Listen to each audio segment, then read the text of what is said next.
Are you looking for an environmentally safe organic fertilizer that will give you fantastic results in your garden this season? Neptune's Harvest manufactures a top-of-the-line, highly concentrated, cold-processed, hydrolyzed fish fertilizer. It's made from the 60 to 70% of the fish that's left over after the fillet has been removed to be sold as seafood. All the fish are caught offshore in the cold, clean, dark, mineral-rich North Atlantic Ocean water off the coast of New England. It contains all the nutrients that plants and soil need to stay healthy in nature's perfect balance. It will increase the soil quality, the yield and quality of all crops, making whatever you grow more nutrient-dense and better able to withstand stress, disease, and insect damage. Neptune's Harvest is a great food source for microbes and beneficial bacteria, increasing the organic matter in the soil so that it drains better, retains moisture, and sequesters carbon. It's also a great deer repellent. To learn more about all their amazing organic fertilizers, go to neptunesharvest.com and use the code GOODDIRT for 5% off your order. That's GOODDIRT for 5% off your order. Fast Forward Productions. The women are speaking. Our impact has been larger because we kind of grew into these other initiatives of focusing on plastics or fashion or cleanup, and it's kind of spread globally. But I think there is this need for like a mind shift change, like Earth Day every day. And I think we need to start thinking about those little choices we make each day and how they add up.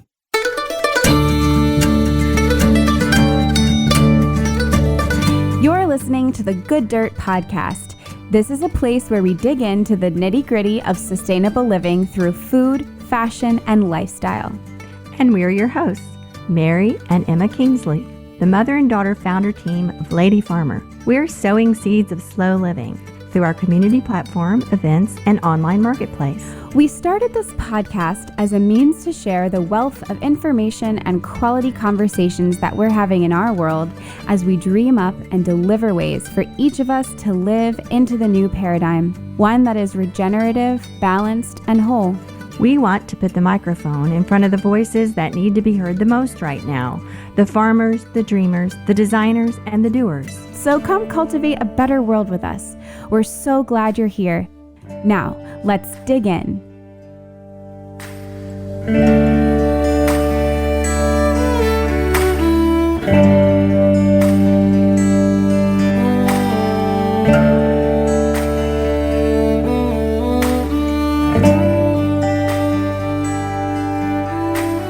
Morning, Mom. Good morning, Emma. How are you doing? Doing very well, thank you. It's finally, if you're on the East Coast, it has been really raining and really gross, but today is really sunny. So I'm not sure what it'll be exactly the day that you're listening to this, but I hope that spring is finding you. What we call mud season here. I'm sure many of you out there understand what that means. Yeah. Also, we've got Earth Day coming up next week on April 22nd. So this would be our Earth Day episode. Yeah. We've also got a great episode in store for you next week as well. And in general, just April, May are super fun Lady Farmer Good Dirt months because it's just the energy right now. So we're really excited to bring you this special Earth Day episode from none other than Earth Day itself. The entity of Earth Day is what we are talking to today on our podcast. We were contacted by the organization. It is an organization. It's called earthday.org. It was a nonprofit started in the 70s around establishing this holiday and spreading this education around Earth Day. And we talked to the education coordinator at earthday.org, Emily Walker. Earth Day was founded in 1970. The whole purpose was to raise awareness and demonstrate support for the environment by organizing activities and initiatives for individuals and communities and schools. I'm sure maybe some of you can reflect back on Earth Day during your school years. I remember when it started, I was in middle school. And when this whole discussion about protecting the environment began, which is really odd to think about, since it's something that's so pervasive now. But believe it or not, for those of us that are of a certain age, there was sort of a time before it was really in our awareness, which is amazing to think about. I mean, yeah, my lifetime includes a campaign to try to get people to stop throwing litter outside of their car. Yes. And I know you've told me about the Don't Be a Litter Bug Yeah. campaign and how that was started. And now we still kind of say litter bug sometimes, but that was a very concerted effort to, you guys apparently used to just throw trash on the street and be litter bugs. And then they had to have a marketing campaign to get people to throw trash in trash cans. That's what I heard. Yeah. In my memory, that's what's true. I might have that wrong, but I don't remember personally just throwing trash on the ground. But I do remember the Don't Be a Litter Bug campaign, and the commercials would show people like throwing stuff outside of their car. I know people still do it from walking along these rural roads and so forth. And people think, oh, nobody lives out here. And so they just hoist their fast food bags outside the window, which is really terrible. But it used to be more prevalent, way more prevalent. I mean, I think there was a time when it didn't occur to people that this stuff lies around for years and years and we need to put it somewhere else. Now, of course, we sort of evolved the consciousness to we should not be having to throw so much away and put it in the landfill. We need to take that way further and stop disposing of things, like move to less disposability in our everyday life. So it is interesting to think about Earth Day through the years as a marker of the evolution of our understanding of environmental issues and what we're doing about them. And I think that it's fitting that this year, the focus for the earthday.org efforts around Earth Day is to eliminate at least 60% of production of all plastics by 2040. Yes. So that's exciting. Right. They have a theme, planet versus plastic. And here's a statement from the website. Planet versus Plastics calls to advocate for widespread awareness on the health risk of plastics, rapidly phase out all single-use plastics, urgently push for a strong UN treaty on plastic pollution, and demand an end to fast fashion. They got fast fashion in there. Join us as we build a plastic-free planet for generations to come. That's from the earthday.org website. And yeah, we highly recommend going to the website, earthday.org. There's really great information there on the history of Earth Day and what has happened in the half century since it began, and just a wealth of up-to-date information, stories and initiatives and articles on these most pressing issues. And now celebrating 54 years, Earth Day can claim a remarkable legacy of environmental action, including legislation, education, and literacy. So, as I mentioned, today we have Emily Walker. She's the education coordinator at earthday.org, and she plays a vital role in bolstering the growth and diversity of earthday.org's education partners. And she conducts in-depth research and assists with the development and continuation of curriculum, web resources, and supporting materials for Earth Day and other educational programs such as Green Schools, School Lunch Week, climate and environmental literacy, and more. And she keeps a close eye on federal, state, and local initiatives in the key policy areas that earthday.org is dedicated to. So she's doing a lot of important work, and she ensures that the organization remains informed and actively engaged in advocating for impactful educational policies. Emily was a delight to talk to, and we learned so much. We were so excited to hear that she's right here in the DC area, which makes sense. And we learned a lot of really exciting and encouraging things that Earth Day is up to these days, and we hope you enjoy. So here's Emily Walker of earthday.org.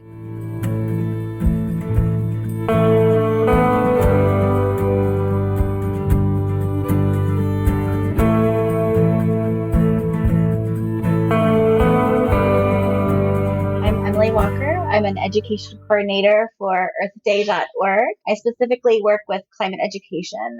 So I work with getting climate education integrated into the school system. We do policy. We also work with educators. So we're high up with the policy, but we're also down grassroots with working with youth and just educators and getting the perspectives on teaching climate education. I feel like right now there's a lot of conversations going on with climate change. I feel like we're bombarded by the media with it. So there's a big push to integrate it. earthday.org, we are global.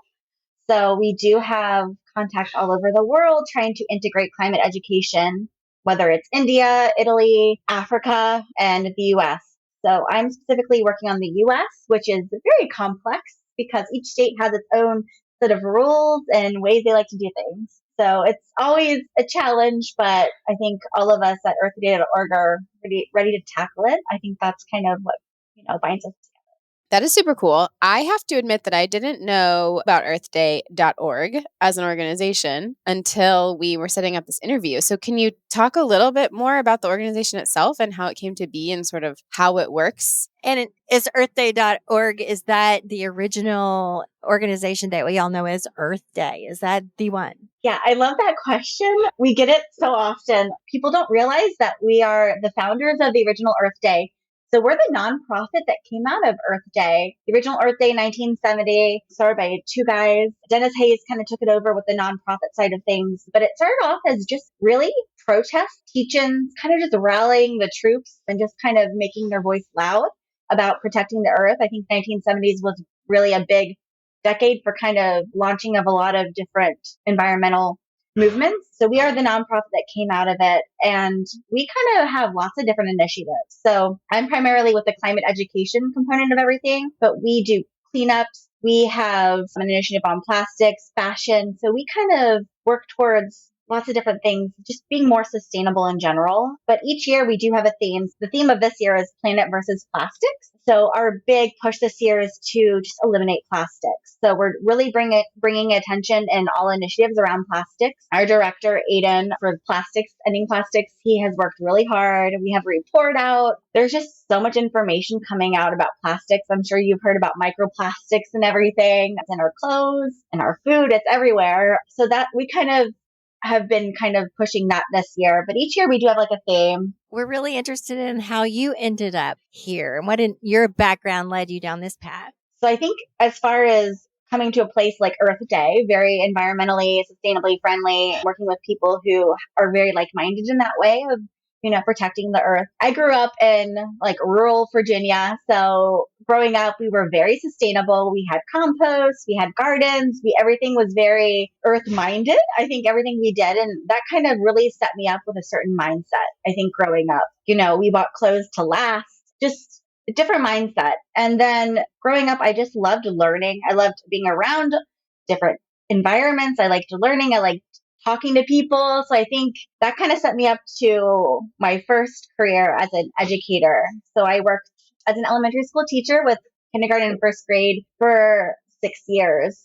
So I was a school teacher, and I loved working with kids at that age because they had that sense of wonder. They still wanted to ask questions and explore, and I just loved it. And I loved when we got to do activities that were hands-on, that were nature-based. We got to go outside on like a nature walk.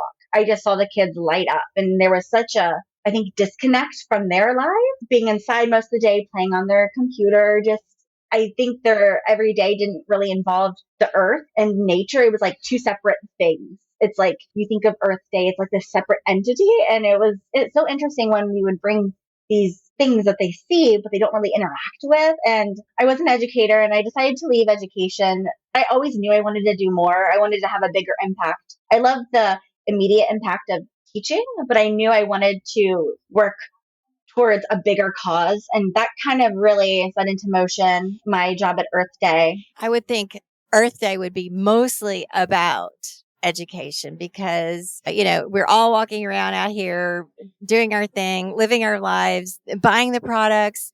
And yeah, here comes Earth Day in April. And it's this really nice one day when we all try to think about the earth and be nice to the earth. But, by now, I hope we all realize that that's not going to cut it. We all need education in big ways about, what we're faced with. And how would you say that Earth Day as an entity has evolved and like the cultural awareness of it and the cultural attention to it? I think, since 1970, it really started as teach-ins. So they would go in to a school, you would have teachers teach about Earth Day on that one day. But I think kind of transforming over the years, you think about Earth Day, but I think our impact has been larger because we kind of grew into these other initiatives of focusing on plastics or fashion or cleanup, and it's kind of spread globally. So I think our name is widely recognized, and I think that has value and it makes us important because we're able to go back to the start of Earth Day.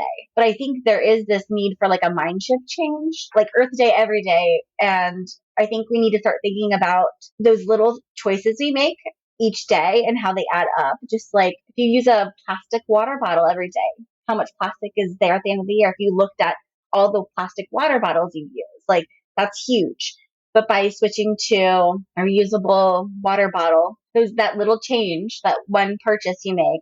So I think it's about a mind shift change, really. And I think that's kind of where we are with Earth Day. I will say Kathleen Rogers, our president who took over Earth Day, she has been one of the biggest people to push climate education. That all makes sense. Would you say that the work at Earth Day, I know you're in the education sector. I know it's a huge multinational organization, but is it primarily education or maybe marketing, or is it policy, or do you work in all of those things as an organization? You know what? As an educator, we always say we wear many hats. We're like a parent, but we're also like a teacher. We we do so many different things. A theater performer. Yeah, exactly. A therapist. We do so many different things all at once. I think it's the same way at this organization. We all wear different hats at different times. So I think it's such a group effort, and it's so all levels, whether it's up here with policy or it's down on the ground talking with individuals and communities or at schools. And I think that just makes it so much better when you have all of these different perspectives working towards a common goal, which is creating awareness and getting people to protect the planet. We need drastic change. So what are some of the current initiatives that you're working on? We're recording this late winter, early spring to be soon, and this will come out around Earth Day, which is exciting. So can you tell us about some of the initiatives that you're working on now and what that looks like, and then any exciting plans for Earth Day 2024? We're currently working with Take Action Global TAG. So we are partnering with them, and we are doing a Coding for Climate. So Coding for Climate is where you are presented with a problem with the earth. You can use coding. So that could look like Minecraft, or actually just building with Lego, something like that. So building to solve the problem, to come up with a solution, and then have students present it. So it's very youth focused, problem solving, but it's utilizing skills that they need. So I think a big push is for skills that will allow students to use further down the road. So to show that we do need these green skills, these skills to help whatever career they have, because we say every job is going to be a green job. So I think the really cool thing about this project that will be up until Earth Day, and then we'll have a celebration with the students, is that they get to present and they get to take ownership. They have this agency over what they're doing, and it's meaningful. And I think choice is a big thing for kids, to see the relevancy and to be able to choose and to feel like they are making a difference. Could you give an example of that coding for climate, what that might look like? Yeah. So let's say there's a problem around sea levels are rising on the coast, and it will destroy really important parts of the town, like homes. They might come up with a solution to build a wall or something to help preserve the natural environment of that area. So it's utilizing skills, because coding and technology is very big right now in schools because it is everywhere. They need those foundational skills. So it's utilizing skills, but they do get a choice. They don't have to do it coding on the computer. It can be coding in a different way, like using Legos. So they have to build it. It could be drawing. It could be really any way to solve the problem, but it's choice. They do that, and they have to be able to explain how the solution works, why it works. But the biggest thing is there's a celebration at the end. So they get to share out their solution to a wider audience. I think that's really important, is to be able to have them share and their voice kind of amplified. So I think it's our job to kind of be able to spotlight that. I think up to us to amplify their voices. And that's definitely the teacher and me coming out, because kids are amazing and they deserve, to feel heard and seen. So we're working with TAG on that, Take Action Global. Some other things we're working on, we're actually working with getting rid of plastics in the cafeteria. So Ending Plastics in the Cafeteria initiative. I'm really excited because we're working with a local county on a long-term plan, because these things aren't, changed overnight. But we're working with a local county to get some schools to kind of start the conversation. So we're planning it out, what it would look like. So it might start with reducing plastics in the cafeteria and seeing the different ways that they can slowly make changes. So really it comes back to production of plastics and how we're getting food into schools. And that's a huge system and whole industry that's just like in place and is like a machine working. So yeah, that's a big interruption. Yeah, we were concerned about that in the 90s when my kids were in school and they started using styrofoam trays. Where is plastic showing up in the lunchroom? That's such a good question. I was actually talking with a group of high school students who were interested in getting the conversation started at their school. So they wanted to start the conversation of how do we get rid of plastics here? And students were from different schools, but the resources they had were so vastly different. Some schools had still metal silverware. Others just had plastic wrap that's like the trio of utensils with a napkin, easy, but it's like such a waste.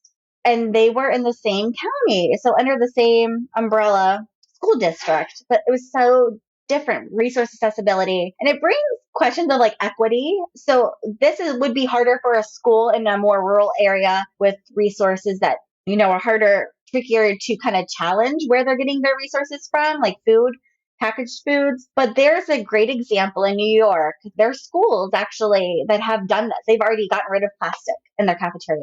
Cafeteria culture has already kind of done this, but the thing is, students started it. So they were fifth grade students who started this whole movement in New York. So it can be done, but they do need support. We just can't say, okay, go off and try to end plastic and get rid of it, see what happens. They need support. They need support from their community, parents, educators, the school, especially if it is starting in the school, and organizations like us, are there to support and connect resources. We're very much a connector organization.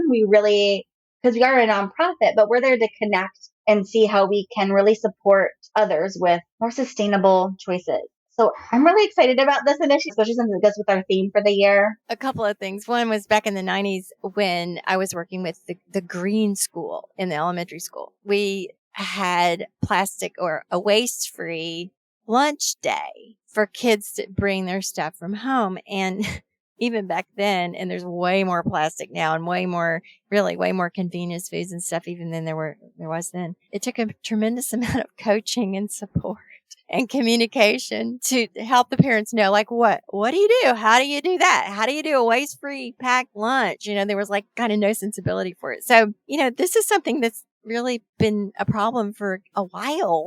It goes back to, Emma's generation. I was reading your bio as Green School. Is that a program of earthday.org? That was like a past initiative, Green Schools, but there's different variations. It's just a way for a school to kind of change their infrastructure and making sustainable choices. Mom, what you were doing was like part of a bigger program called Green School, or if you just like made it up. I don't know. I'm not sure. I'm not sure if that's just what we called it because it's kind of an obvious name, or if we were hooked into some bigger program. I really don't know. I don't know. Has it been around since the 90s? Do you know of, Emily? I feel like they have. I feel like there's been green schools.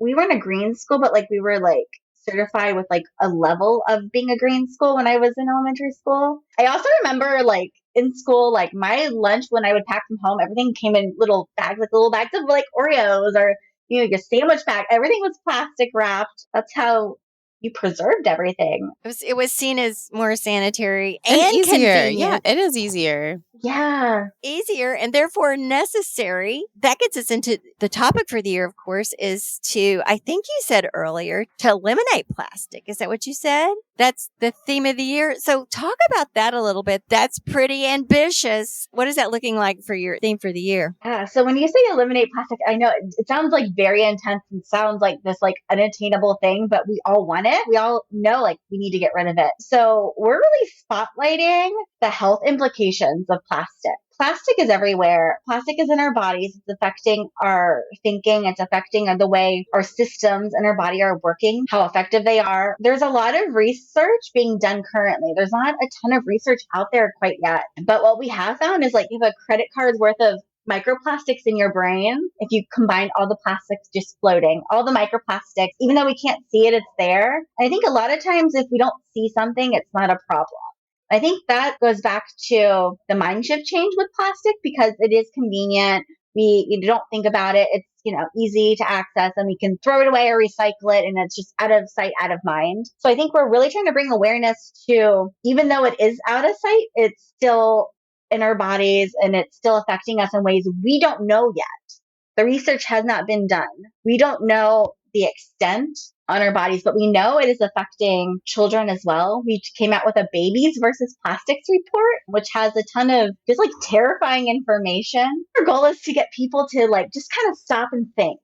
I think sometimes you do have to shock them with information. But overall, I think we're just trying to show the impacts of plastic and why we shouldn't be using it. And I know it's harder now because especially after COVID, I feel like the increase in plastics, things that are like more sanitary, I think makes things very difficult because things wrapped in plastic, whether, it makes things more sanitary in our mind, and individually wrapped fruits. I went into the grocery store the other day and there was an orange. They have oranges now that are like pre-peeled and like packaged in plastic. Oh my goodness. Nature gave that plant. I know. Nature's natural wrapping was taken off to place it with human-made wrapping. If that's not like the problem right there, I don't know what is. So I want to just circling back to the baby article a minute. I thought, first of all, your website, earthday.org, has a lot of really great articles. So I highly recommend you listeners go in there and look around. And there's some really in-depth articles with tons of resources, tons of research. Very, very informative website that takes you way beyond just, like we said,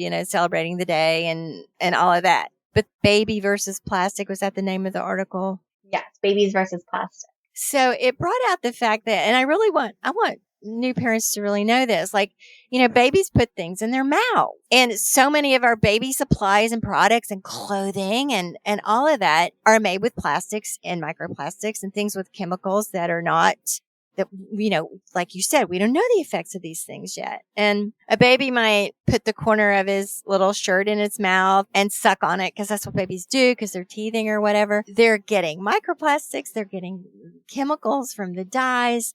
They're getting all kinds of things that, when, again, we don't even know what the effects are.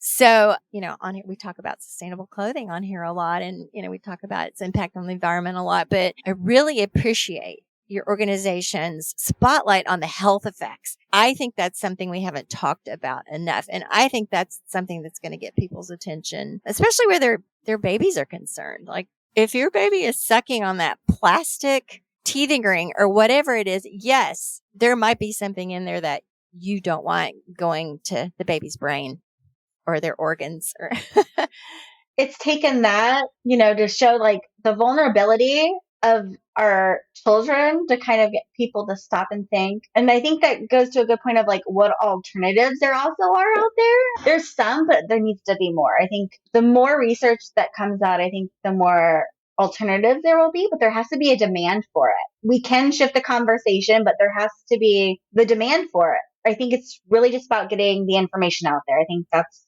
at the end of the day, we just want people to know. Yeah, and it's not to it's not to be doom and gloom or scare people or whatever, but you're faced with a choice, which product to buy.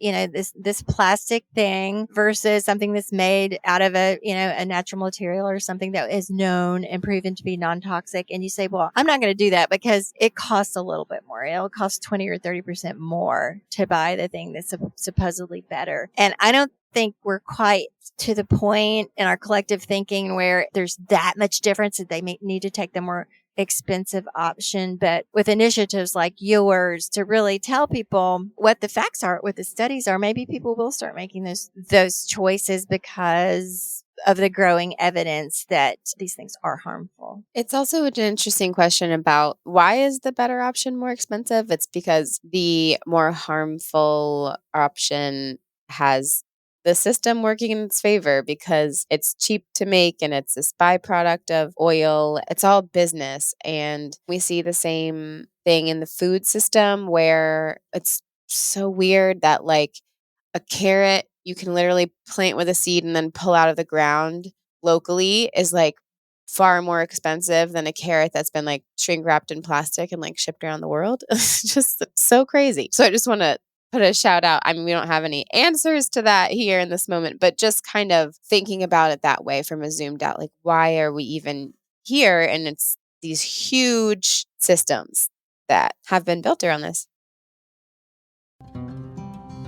If you're planting flowers, vegetables, shrubs, or just trying to keep your lawn healthy and green, then you should know about Neptune's Harvest. Neptune's Harvest fertilizers come from the mineral-rich North Atlantic Ocean, which contains all the nutrients that plants and soil need. Flower growers, get your sunglasses out. You'll want to use them when you're looking at how bright those colors are. Vegetable growers, with Neptune's Harvest, you can achieve the amazing results you deserve for all your efforts with the most abundant, sweet-tasting supply of organically grown produce.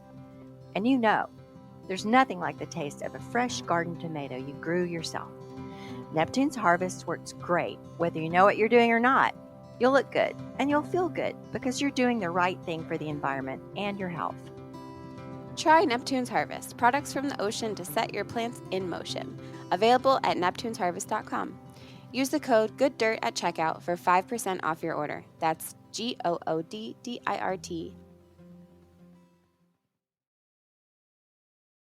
I'm still stuck on the cafeteria plastics thing because I think that's so major. And speaking of systems, getting in through the institutions is an interesting way to think about it because that's such a big part of our system. So many people are fed every day by schools and institutions and hospitals and, university, not even just school cafeteria, but universities and office building, everything. So I know it differs based on the school and the county and the people behind it. What would you say in general, like for someone who's listening and is like, I want to get this going in my cafeteria, where do you start with that? And what do you think is like kind of the easiest entry point? Would it be, let's stop providing plastic utensils so people have to bring their own? Or is it something that's more like, do you go straight to the food service provider? Yeah, no, I think that I've actually had that question before. And I love this question because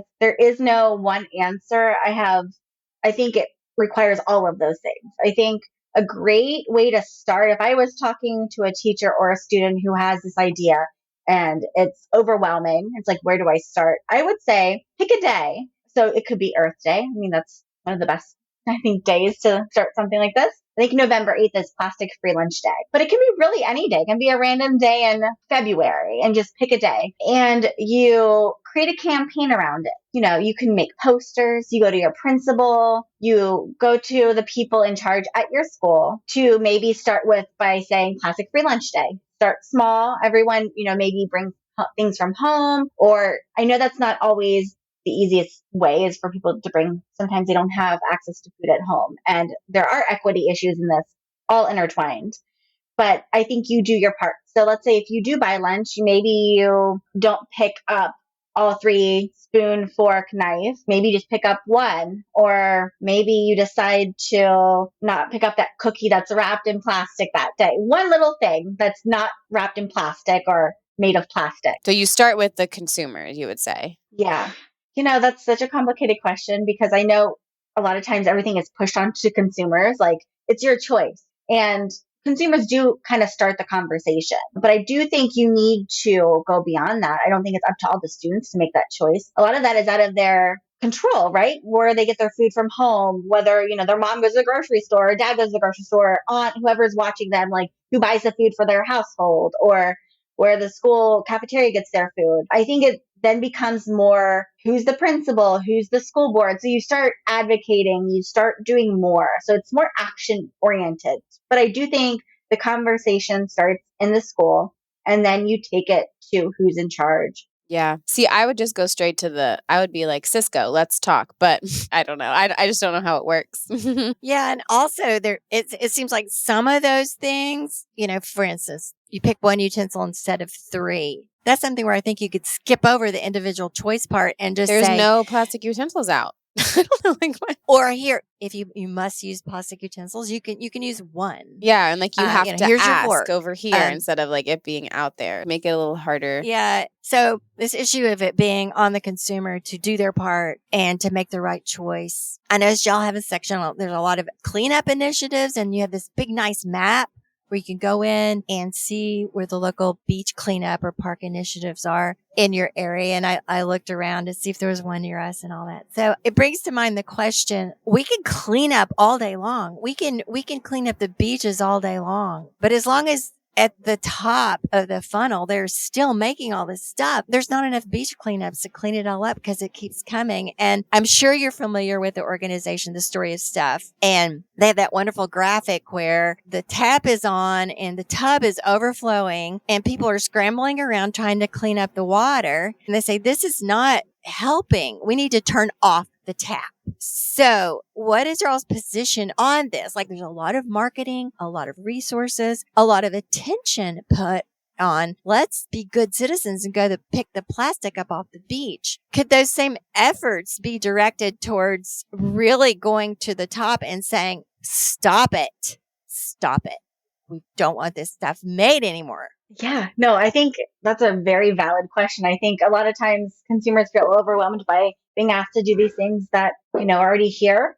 And it's like, we can't change all of this. And yeah, I think cleanups are a good place to start. I think it gets people's minds changing. I think it gets them thinking. But yes, I agree that action is needed. I think you need to go towards policymakers, people making the decisions and protesting, rallying groups, making your voice loud. And I think that is where change does happen, is at the policy level, and it's usually way up here. And how Earth Day really works is that we do a lot of policy work. We do a lot of action oriented. Write a letter to your school board, write a letter to your state senator or state superintendent, whoever's in charge of whatever you're trying to work on. We have templates to write letters to kind of whoever you need to write to if you want something changed. But you also have the kind of like grassroots on the ground, and it's okay to be angry. It's okay to, write a letter. The more people are thinking for themselves, like, oh, this needs to be solved from the top, maybe that helps contribute to.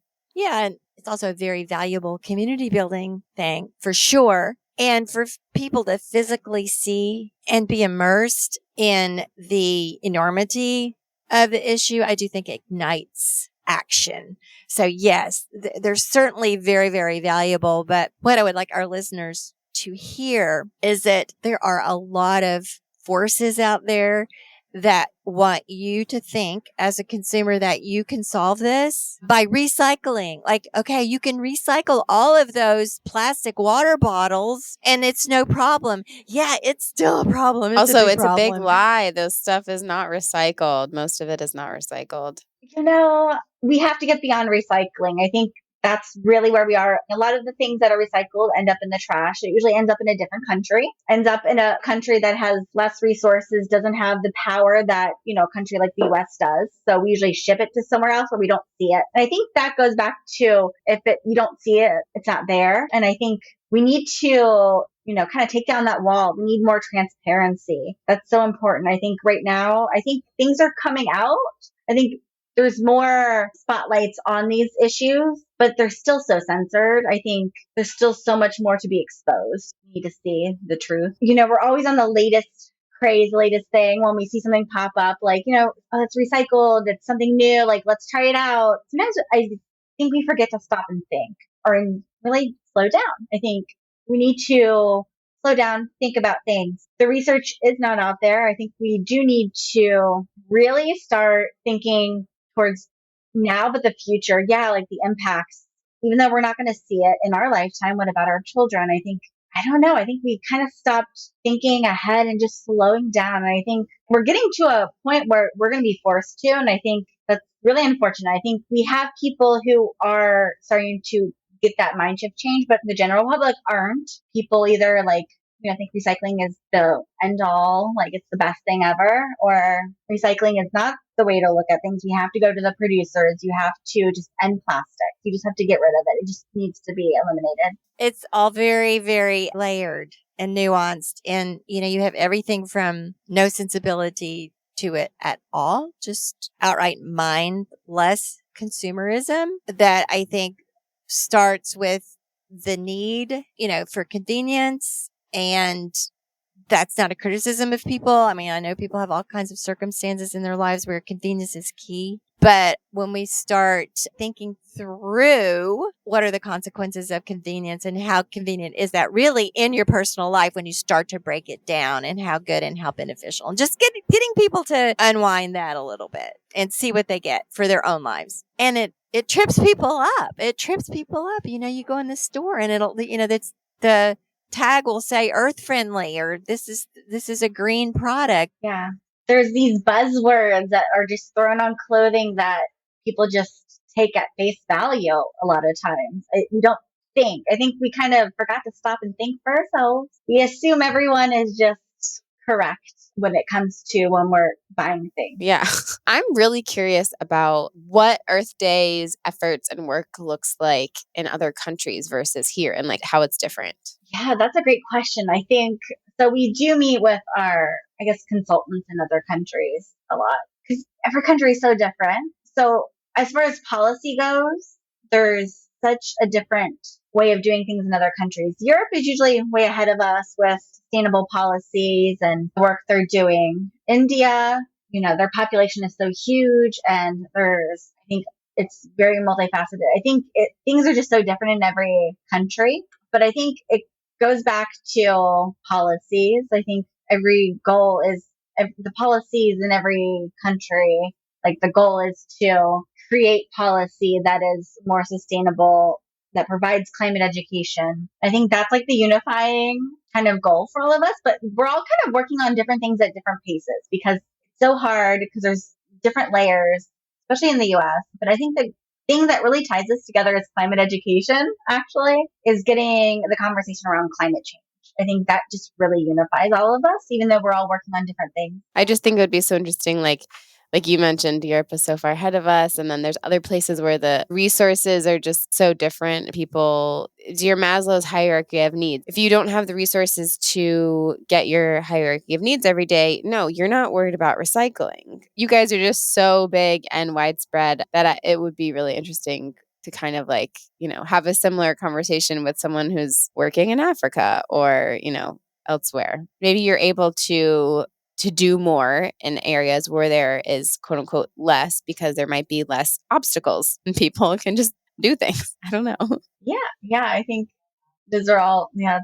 I feel like, it's so different. I really liked what you were saying about, you mentioned a few minutes ago, slowing down and thinking about where things are coming from and what we need. And so on The Good Dirt and at Lady Farmer, we talk a lot about slow living as kind of a way to approach all of these issues. So we are curious, what does slow living mean to you? And if you feel like you are able to incorporate slow living into your life. I love that question. Slow living is really just slowing your mind down to think things through, enjoying smaller things. Actually, the word I have for this year is joy. So it requires me to slow down and enjoy the smaller moments. So finding little joys throughout my day. And that was something that I challenged myself to do this year. And I think that really speaks to slow living and slowing down and finding those small, joyful things. Cooking dinner, going to the grocery store. I think little things that you can make something that you're proud of and feel good about. And for me, especially, like going to the market, I think like little things that are just good for me, good for the planet. I think that just brings me such joy. And I think I'm trying to do more of that. Think things through more and do things that bring me joy. So that's what comes to mind when I think of slow living.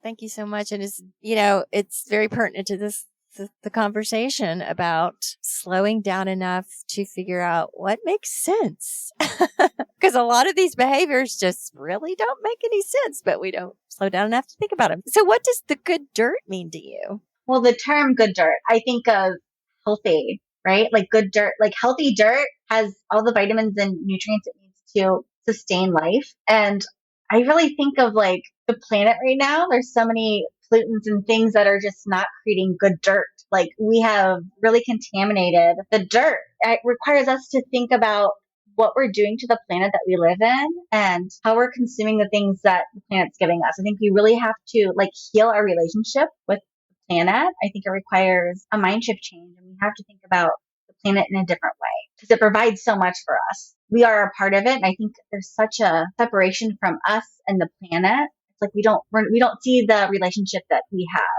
I think we have to heal it to really create change. Definitely. Before we close out, is there anything else that you want to leave with the listeners or that you want folks to take away from the conversation about Earth Day or your work? Yeah, I think when we think of Earth Day, we think of the one day. And I think that's a great place to start. But I think our organization really values action and continuous mind shift changes. that's how we're going to create change. And yeah, we have lots of different initiatives on our website. So whatever interests you, wherever you find your passion and you feel like that's inspiring your action, go for it. I think that's kind of a big thing too. I think you have to find what kind of fires you up. So if it's fashion, if it's plastics, if it's education, I think you have to find what you're passionate about. So for anyone listening to this, go to earthday.org and just look around. And since you are the education person, what if someone is listening and they want to get something going in their school and maybe they don't have an established relationship with Earth Day or they're looking for that support? What do they do? I love that. We have education at earthday.org email. If they have questions, I will respond. We have a climate education page on our website that's really easy to access. We redesigned it with teachers in mind, so it's easy to navigate whether they want something for their classroom, latest climate education information, or if they just want to learn how to activate themselves or their students. It's on that page. It's educate and advocate. So we always say educate to advocate. So you start with educating yourselves and then you inspire action. So advocating for a cause. But everything is on there. It's a great starting point. We have new resources, articles, newsletters that come out every month to keep. We also have an Instagram at Earth Day Educators. We have a great group of organizations and other teacher groups on there. So we just kind of like to keep everyone informed. I think we need information that is inspiring and not always kind of like the doom and gloom. I think we really think of optimism and hope and bringing people together with such a heavy topic as, the planet. I have one more question. Do you have a story or an example or an illustration or something that you've observed that really gives you hope for the way things are headed? I do. I actually recently spoke with a group of advocates, student advocates. They're high schoolers in Chicago. They're part of It's Our Future. And these students had so many brilliant questions, and they're already doing things to create change in their community. They've already inspired action within their county and their state. And it's just amazing to see. It's because it's all student led. It's their voices, and they're very passionate. I think sometimes we don't give the youth enough credit because they're on fire. They want change. They want people to listen. I think they're the real voices. So I think it's really up to us to really give them that platform so we can help amplify their voices. And it was just amazing. They had such great questions. Some of them were way beyond anything that I could think of and even ever accomplish. So I think that was just really inspiring. I got goosebumps talking to a few of them. It's like you could just tell how passionate they were, and the thinking they're doing is just, I haven't seen it before. And it was just amazing. It made my day. That's so great because in 10 or 15 years, they're going to be the ones making policy. So that's very, very hopeful that those young minds are already working on this. So thank you for that. And thank you for your time today. It was a really fun and informative and enlightening conversation, and would love to circle back to you in a bit and see how things are going. I would love that. Thank you for having me. Thank you.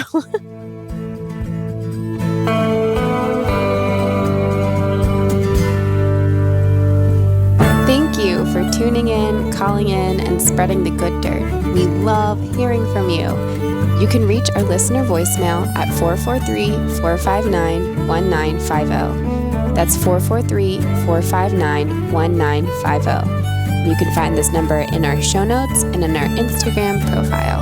This show is produced by Lady Farmer, a slow living lifestyle community, and the original music is composed and performed by John Kingsley. For more from Lady Farmer, follow us on Instagram at We Are Lady Farmer. That's We Are Lady Farmer. Or join us online at www.ladyfarmer.com. We'll see you next time on The Good Dirt. Goodbye.